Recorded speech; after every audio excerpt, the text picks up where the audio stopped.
Nos jeunes maîtres étaient beaux comme des hussards noirs, sveltes, sévères, sanglés, sérieux et un peu tremblants de leur précoce, de leur soudaine omnipotence. Un long pantalon noir, un gilet noir, une longue redingote noire, bien droite, bien tombante, mais deux croisements de palmes violettes au revers, une casquette plate, noire, mais un croisement de palmes violettes au-dessus du front. Cet uniforme civil était une sorte d'uniforme militaire encore plus sévère, encore plus militaire, étant un uniforme civique. C'est la ligne elle-même et la sévérité, portée par ces gamins qui étaient vraiment les enfants de la République, par ces jeunes hussards de la République.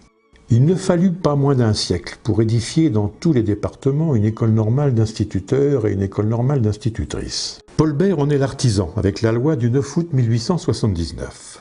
Tout département devra être pourvu d'une école normale d'instituteurs et d'une école normale d'institutrices, suffisante pour assurer le recrutement de ces instituteurs communaux et de ces institutrices communales. Cette loi comble une lacune signalée depuis longtemps. Elle consacre le devoir de l'État et pour les départements de prendre des mesures efficaces et régulières pour que le recrutement du personnel scolaire ne s'opère plus dans des conditions variables et précaires. À la fin du XIXe siècle, il convient d'abord de réussir à imposer la nouvelle école républicaine, dans un pays où l'emprise religieuse était considérable, où le sentiment national est humilié par la défaite de 1870 et l'occupation d'une partie du territoire. À Lyon, après les sélections du site sur la partie ouest du boulevard de la Croix-Rousse, à l'angle des rues Anselme et Philippe de la Salle, la conception et les travaux sont confiés à l'architecte Marie-André Félix Belmain et l'école est inaugurée le 5 octobre 1885. Le sol est bon, le sous-sol solide, l'eau facile à se procurer, la vue belle, l'exposition salubre et avec une bonne proximité sur l'intérieur de la ville.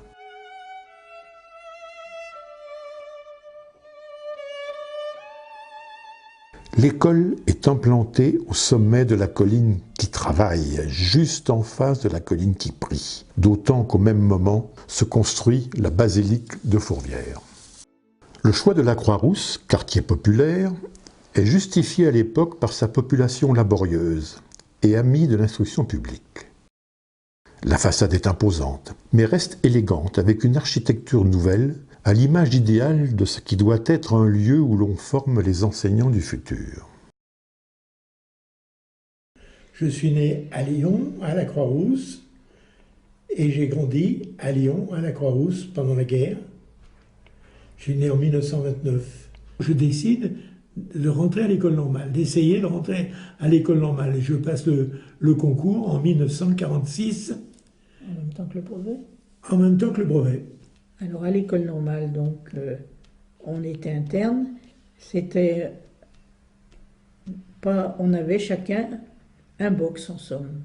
C'était une grande allée et de chaque côté il y avait pour nous c'était une chambre, hein, parce que moi j'avais jamais été toute seule dans une chambre, alors j'étais contente d'être dans ce box. La directrice de l'école normale était très, très sévère. C'était un peu... on sortait avec des permissions. Moi, j'avais des amis à la Croix-Rousse, donc j'avais le droit, avec des responsabilités écrites, quoi, enfin, j'avais le droit d'y aller passer le dimanche. Mais autrement, on était tout le temps interne, quoi. Je me souviens avoir cassé mes lunettes une fois en cours de gymnastique, mais pour aller changer mes lunettes, ça avait été tout un problème. On ne voulait pas me laisser aller dans un magasin de lunettes pour y aller. Elle était très, très, très sévère. Et on rentrait le dimanche soir, et il ne fallait pas arriver à 9h05, ou à 8h05, je ne sais plus. Quand la cloche sonnait, la porte était fermée, et il fallait rentrer.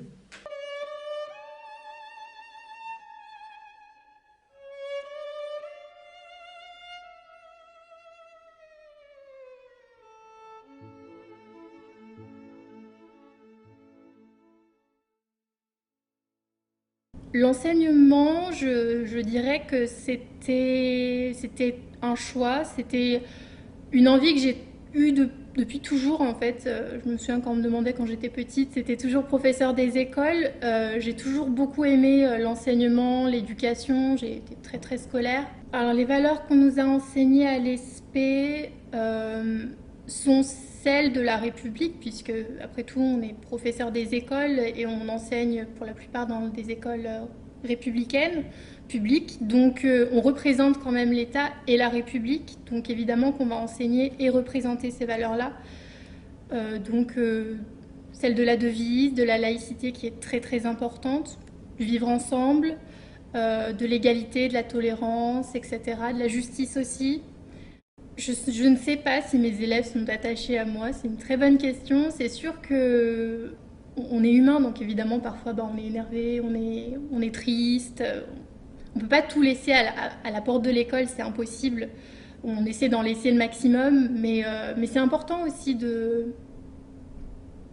d'être soi, de ne pas leur enseigner quelque chose qui finalement est complètement artificiel, parce que c'est pas vrai.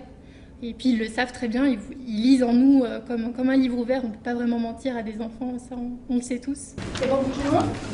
Alors, ce que je vais vous demander là, votre objectif, votre but, ça va être de reproduire cette figure le plus rapidement et le plus exactement possible. Et je vous explique au fur et à mesure ce que vous allez faire des stylos. Donc vous commencez avec un stylo. Vous êtes prêts? Allez, c'est parti. Le plus rapidement et le plus exactement possible. Je vais me pousser, ce sera mieux. L'ESP de Lyon est une composante de l'Université Lyon 1, habilitée à ce titre à la délivrance du diplôme national de master dans les métiers de l'enseignement, de l'éducation et de la formation. L'innovation et la réussite pour tous se concentrent au cœur de ses missions. La sensibilisation au métier de l'enseignement, la formation initiale des étudiants, la formation de préparation au concours de recrutement des métiers du professorat et de l'éducation. Bonjour, je suis Thibaut, étudiant à l'ESP de Lyon en DU. En septembre, je me voyais plus comme le grand frère, on va dire, par rapport surtout aux petites sections où j'avais tendance à jouer le rôle du grand frère, et c'est, je pense, à partir du mois de décembre où j'ai eu comme un déclic. Donc du coup, je suis plus dans les apprentissages, plus dans la gestion de la classe, comme devrait faire un enseignant et pas comme devrait le faire un adulte lambda. Donc généralement on est remplaçant. Donc en étant remplaçant, c'est sûr qu'en se retrouvant dans une école, un jour dans une école, le deuxième jour dans une autre, on se retrouve un peu livré à nous-mêmes, à devoir se débrouiller vraiment avec je veux dire, le peu d'outils qu'on a au début d'une carrière, même si on a eu une formation, même si on a des stages derrière nous, on arrive quand même, je pense, un peu brut comme ça, on doit se former vraiment sur le terrain nous-mêmes. L'environnement, le quotidien comme l'éducation deviennent complexes, rapides et inéluctables dans le fond. Le monde numérique a tracé un sillon profond. C'est un nouvel outil évolutif qui permet une accélération du développement personnel et professionnel et qui devient incontournable aux apprentissages.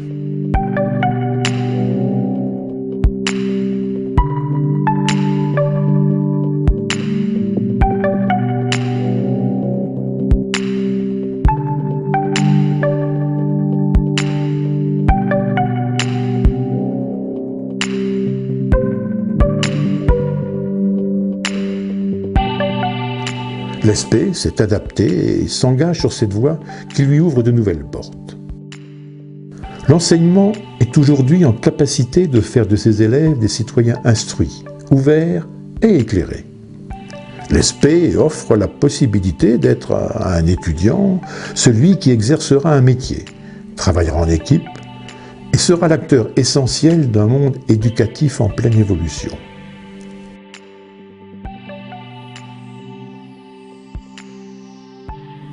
Alors, il y a deux productions à faire. La première, il va falloir interpréter l'émotion de manière picturale.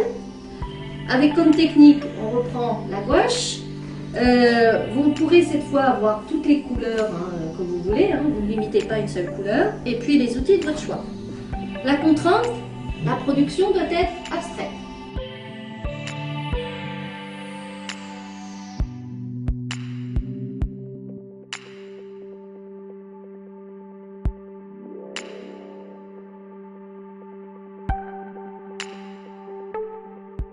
Enseigner est un métier qui s'apprend. Et c'est un métier qui s'apprend tout au long de la vie. Et aujourd'hui, la formation est beaucoup basée sur l'apport des sciences, sur les apports universitaires. Parce qu'aujourd'hui, il faut, et à travers les activités que nous proposons, et le mémoire de maîtrise, de master, de maîtrise professionnelle, c'est un mémoire qui doit donner des gestes de chercheurs.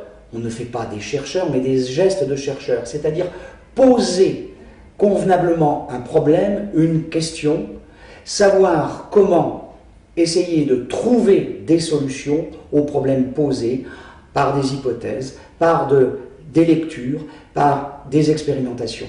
Et cette fraîcheur du jeune enseignant, nous souhaitons, à travers ces apports universitaires, la conserver le plus longtemps possible, parce que les élèves changeront, la société changera, les manières d'enseigner, les manières d'entreprendre seront elles aussi bousculées par les nouvelles technologies. C'est ainsi qu'il faut que la formation soit aussi universitaire et fondée sur la recherche. Vert, rouge, bleu, vert, jaune, jaune, bleu, vert, rouge, bleu, vert, rouge, bleu, jaune, vert, rouge, bleu. Je suis Éric Millot, je suis enseignant en didactique du français et des langues anciennes à l'ESP de Lyon depuis 3 ans maintenant. J'interviens à la fois dans la formation des professeurs des écoles, à la fois les candidats au CRPE et puis ceux qui sont déjà en poste ou qui commencent en tout cas leur vie dans le monde de l'enseignement. J'ai travaillé énormément en classe de latin et de français dans le sud de Lyon, dans lequel il faut parfois s'accrocher, mais surtout réfléchir à des manières d'amener des élèves qui n'ont pas forcément vocation au départ à travailler avec nous, vers des univers qui sont complètement nouveaux et qui finalement peuvent les passionner très très vite. Dans ma pratique et dans la relation que je peux avoir et dans l'enseignement que je peux donner à mes étudiants ou aux stagiaires que je suis, que j'accompagne, il y a cette vraie valeur d'observation et d'écoute de l'élève. Alors, pas dans un laxisme complet, hein, c'est simplement écouter, c'est aussi percevoir ce que l'élève ressent, être capable d'analyser ses difficultés. Il me semble que l'apport de l'art et des arts en général, dans quelques disciplines que ce soit, permet une vraie construction progressive des apprentissages pour les élèves. Et il paraît fondamental que tous nos étudiants et tous nos stagiaires puissent à la fois avoir du français, des maths, des arts plastiques et avoir le temps surtout de vrais modules dans lesquels ils peuvent penser leurs enseignements dans cette perspective. L'école de demain, moi je ne la vois pas sous forme de caméra ou de vidéo. Il me manquerait quand même avec le numérique si un jour on me disait voilà, je préfère que tu te mettes devant une caméra pour faire ton cours. Je crois que là je ne saurais plus faire ce que je fais actuellement, c'est-à-dire aussi interagir, communiquer avec de jeunes étudiants ou de jeunes élèves. Est-ce que c'est juste une personne qu'on appelle élève? Je ne crois pas non plus. On a une partie d'élèves, on a une partie d'enfants, on a une partie d'adolescents. Et c'est ça qui fait tout le charme du cours et de la gestion du cours. Et ça, c'est quand même le plus beau des métiers. Du coup, qu'est-ce que vous verriez comme différence entre ces deux preuves, et notamment ce qu'on pourrait faire avec des élèves? Est-ce qu'il y en a une qui est plus abordable que l'autre? 1 sur b égale 1 moins 1 sur n. Et donc 1 sur b égale n moins 1 sur n. Et ça c'est vrai si et seulement si n égale 2. Donc a égale 2 et b égale 2. Donc, Sur le cas 2, on est parti d'un pareil, on a fait 1 sur a plus 1 sur b plus 1 sur c égale 1. Qu'on a retrouvé ab plus ac plus bc égale abc. Un métier de passion et d'engagement exigeant, qui permet un ancrage au cœur d'une société qui se transforme, se régénère et se redécouvre chaque jour. Les compétences s'acquièrent et se développent tout au long de la formation grâce à l'acquisition de la pédagogie et du relationnel. Pour participer à un objectif, l'ambition de favoriser la réussite scolaire des futurs élèves. J'enseigne dans cette maison au départ l'éducation musicale. Et puis progressivement, je me suis aperçu que mon corps, ma voix, étaient des paramètres et des marqueurs de la communication verbale et non verbale. Et je me suis spécialisé dans ce qu'on pourrait appeler les micro-gestes professionnels des métiers de l'enseignement. Depuis plusieurs années, j'étais responsable de formation dans cette maison, mais vers le mois d'octobre, j'étais au bureau des pleurs. Et finalement, je me suis dit, mais qu'est-ce qu'on pourrait faire pour aider ces jeunes? Le premier, c'est la posture gestuée jusque dans l'usage des mains. Le second, c'est le regard qui signe la qualité de la relation. Le troisième, c'est le corps dans son positionnement tactique et stratégique, dans son placement et ses déplacements. Et le quatrième, l'usage du mot. En 42 ans de formation dans cette maison, j'ai à peu près eu 17 000 étudiants. En quelques mois, on en a 50 000. Et donc, c'est aussi une chance. Mes collègues me disaient toujours, mais tu donnes tous tes cours, en donnant tous tes cours, tu vas plus rien avoir à faire. C'est pas la même chose. Tout l'apport théorique, on doit pouvoir le mettre à distance. Ces fameux cours inversés, comme on dit maintenant. Je crois que pour notre institut, le challenge, le défi, c'est de redonner sa dimension d'humanité, d'humanitude.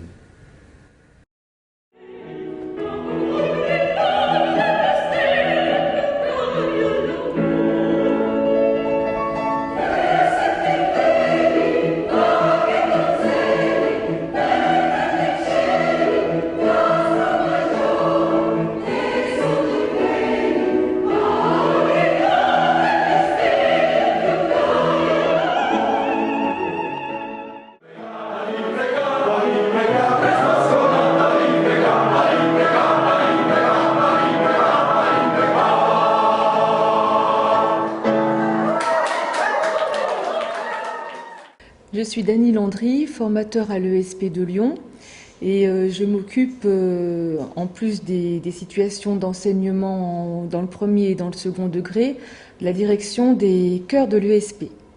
Voilà, il existe à l'ESP de Lyon une forte tradition de pratique chorale. Dans une école qui forme des futurs enseignants, il me semble que c'est incontournable de leur permettre de se construire vocalement. Bonjour François. Maud, Chloé, Oriane, Marie, Pauline, Mariam, Elsa, Antoine. C'est Dany dans les cours qui nous a donné envie de participer à la chorale.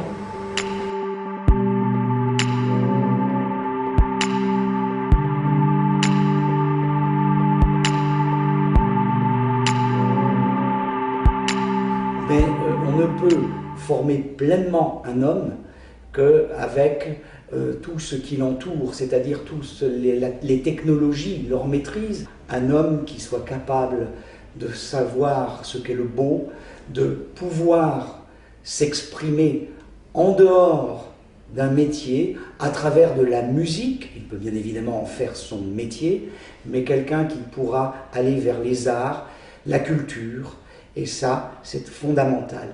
Je suis Alexis, enseignant en classe de maternelle. Pour le moment, ce que je veux faire de ma vie et que je suis bien tombé puisque j'ai choisi un métier qui me plaît. Être enseignant, je pense qu'il faut déjà avoir un peu la fibre. Il faut avoir un petit quelque chose qui fait qu'on a plaisir à apprendre aux autres, qu'on a plaisir d'apprendre des autres. C'est une aventure d'homme d'enseigner parce que c'est quand même un pari. On se lance dans quelque chose, on a un objectif.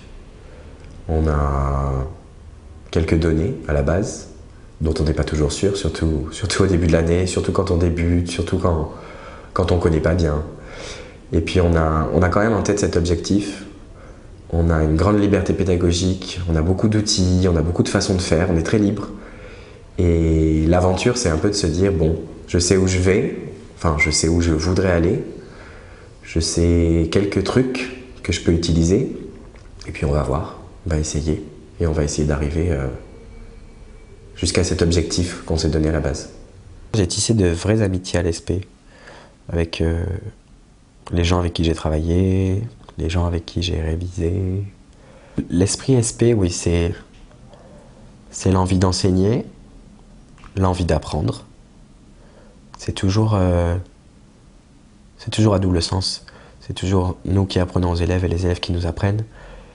Et quand on a l'esprit SP, c'est ça, c'est qu'on a envie de partager avec les autres, envie d'apprendre des autres, et on garde cette interaction entre Tu m'apprends, je t'apprends, on s'apprend. Donc votre lapin va faire ce trajet, d'accord. Donc premier trajet Lyon-Sibérie, il faudra cadrer relativement serré. Donc vous ferez à peu près 12 images par seconde. Ça veut dire que dans une seconde de film, vous avez 12 photos. Ça veut dire que si vous voulez que votre lapin y mette une seconde pour arriver là, il faudra qu'il y ait 12 images intermédiaires. Alors l'intérêt de ce type d'activité dans une classe, c'est que ça fait travailler plusieurs disciplines à la fois. On fait du français, on écrit un scénario, on fait des arts plastiques, on crée des décors, on crée des personnages, on est dans la création artistique tout court, hein, avec toute imagination que ça nécessite de déployer. On découvre aussi un art, on découvre des manières très concrètes aussi de créer quelque chose, de laisser libre cours à son imagination. Ce sont aussi évidemment ça permet à un groupe d'enfants d'apprendre aussi à s'écouter, à respecter les idées des uns des autres, à argumenter, à défendre une idée, à s'exprimer tout simplement, à bien s'entendre. Donc des règles de vie en fait, tout simplement. Et ça c'est un très bon moyen de les faire passer. L'ESP c'est un des rares lieux, c'est d'ailleurs le seul lieu où on peut faire ce genre de projet. On va mettre le pied à l'étrier aux étudiants, c'est-à-dire qu'on va leur montrer que c'est possible, parce qu'après la formation continue est devenue très maigre globalement pour ce genre de projet, ça n'est plus possible d'organiser ça. Et donc là, au moins, ils auront fait une fois et ils pourront par la suite se lancer. C'est souvent des projets dans lesquels on se lance avec un collègue, une collègue, à plusieurs dans un établissement, et ça marche du tonnerre de Zeus. C'est déjà leur donner le goût, le sens de l'observation, le goût de la recherche et le goût de l'autre, c'est-à-dire avoir toujours la volonté de rendre service sans pour autant attendre que l'autre vous dise merci. Et c'est le meilleur message qu'on puisse faire passer. Je pense que l'ESP, comme d'ailleurs l'école et toute école, est un passage.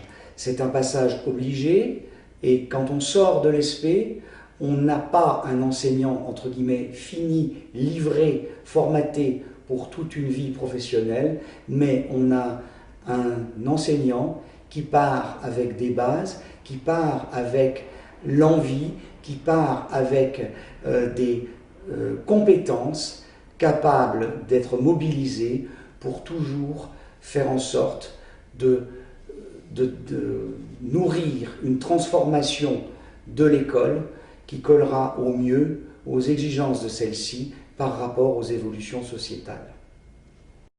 Nous avons été des enseignants parfaitement heureux pendant toute notre vie professionnelle et au-delà. Et serrer la main à nos anciens élèves, le sourire aux lèvres, c'est un grand bonheur. Grand bonheur, vraiment. Les images de notre voyage ont éclairé le sens de toute notre vie. Communiquer, échanger, orienter, enseigner. À l'ESP se révèle l'essentiel. L'enseignement est une pensée ouverte, sous l'apparence quelquefois abstraite. Et notre exploration découvre ce qui nous relie à cette pensée. Creuset ou bibliothèque des savoirs, espace de construction des esprits ou passage à une vie d'hommes qui consacreront leur vie professionnelle à celle des autres.